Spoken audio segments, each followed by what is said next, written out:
I like this fire concept. You need to have a fire in your belly to do this fire.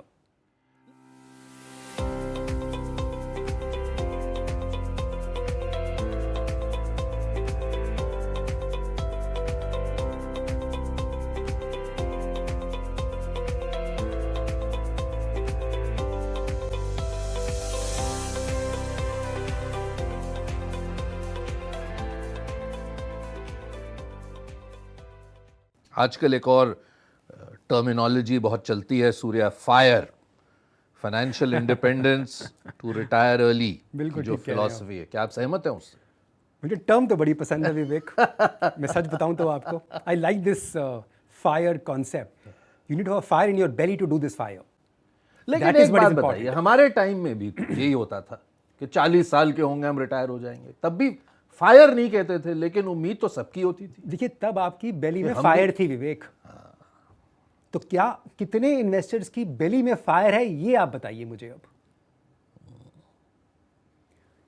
ये बोलना आसान है, लेकिन क्या आप उस पर अमल कर रहे हैं? इसका अगर आप थोड़ा सा इसको एलैबोरेट करें ना, इसका कॉन्सेप्ट क्या है? इसका कॉन्सेप्ट है live frugally, save more, retire early. आप रिटायर अर्ली तो होना चाहते हैं, क्या फ्रूगली लिव करेंगे? क्या सेव ज़्यादा करेंगे? इसके अंदर 60 to 70% की आपको सेविंग करनी पड़ेगी। हम कहते हैं आप 30% ही कर लीजिए सेविंग आज की डेट के अंदर। फ़र्क देखिए आप। और जो विड्रॉल होता है, हम ये बोलते हैं आप 5 से 6% के हिसाब से कॉर्पस का आप सालाना निकाल सकते हैं इन्फ्लेशन और टैक्स बचाने के बाद। इसमें बोलते हैं हम 3 से 4% निकाल सकते हैं सिर्फ। तो आपको वो कॉर्पस बनाना पड़ेगा कि आपका जो 4% है या 3% है आपका, वो आपके खर्चे को सफाइज कर ले, और वो भी तब जब आप 40, 45, 50 साल में रिटायर होना चाहते हैं। क्योंकि आज की डेट में जो आपकी लॉन्जिविटी ऑफ लाइफ है वो तो बढ़ रही है ना। So good to follow, good to preach, hard to follow. ये जो फायर का कॉन्सेप्ट है, हाँ, मानती हैं आप उसको?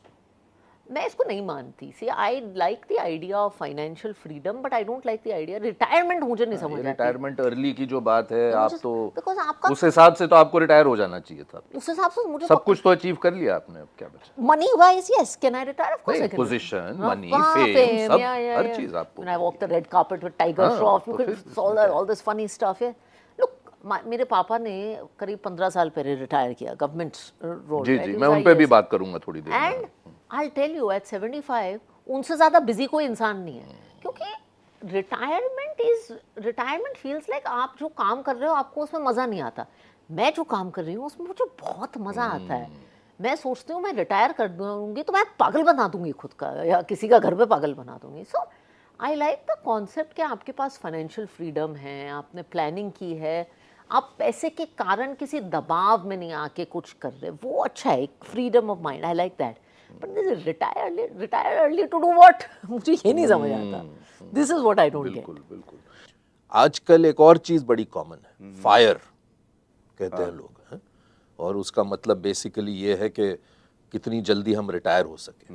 ये बात कोई नई नहीं है, हमारे जनरेशन में भी, आप तो खैर यंग हैं, आपके में भी ये होती थी कि 40 साल पे रिटायर हो जाएंगे। तो जो यंग लोग हैं, और आप भी यंग हैं, जो आपको मैं कहूँगा तो कहेंगे आप एक अलग ज़माने आपके हिसाब से तो मेरा रिटायरमेंट जाने वाला है। तो बताइए उन्हें कि किस तरह से ये जो फायर का कॉन्सेप्ट है, पहली बात, क्या आप इससे सहमत हैं?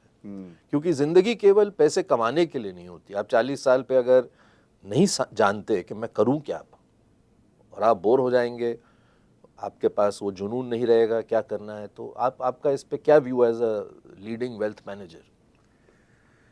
सो आई वुड से कि ये कॉन्सेप्ट तो इंटरेस्टिंग है अनडाउटेडली, बट डिपेंड करता है कि हर इंडिविजुअल टू इंडिविजुअल, करेक्ट।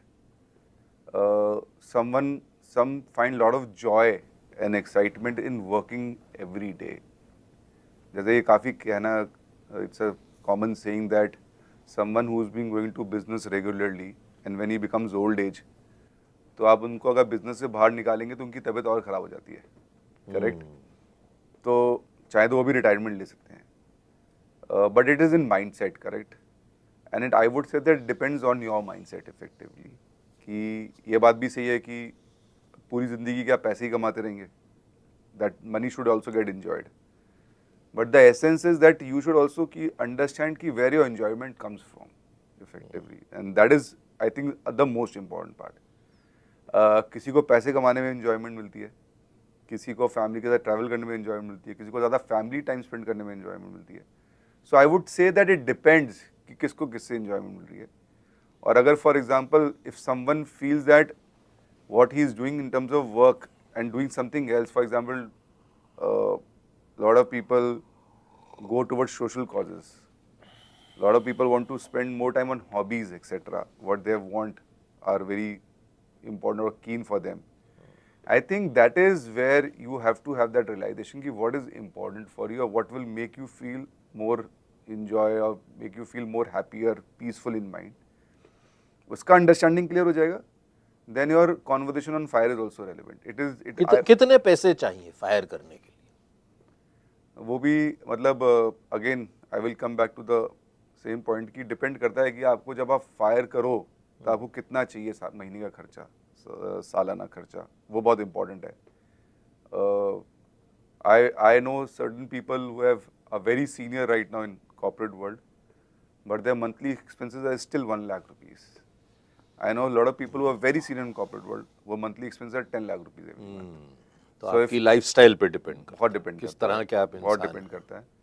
और जितना आपका लाइफस्टाइल एक्सपेंसेस है इफेक्टिवली, आप मांग के चलिए कि इतना कॉर्पस होना चाहिए कि आप खाली 8% रिटर्न बनाएं, उससे आपका वो सो फॉर एग्जांपल अगर आप आपका महीने का एक्सपेंस 10 लाख रुपए का है तो सालाना एक्सपेंस आपका 1.25 करोड़ रुपए का हो गया.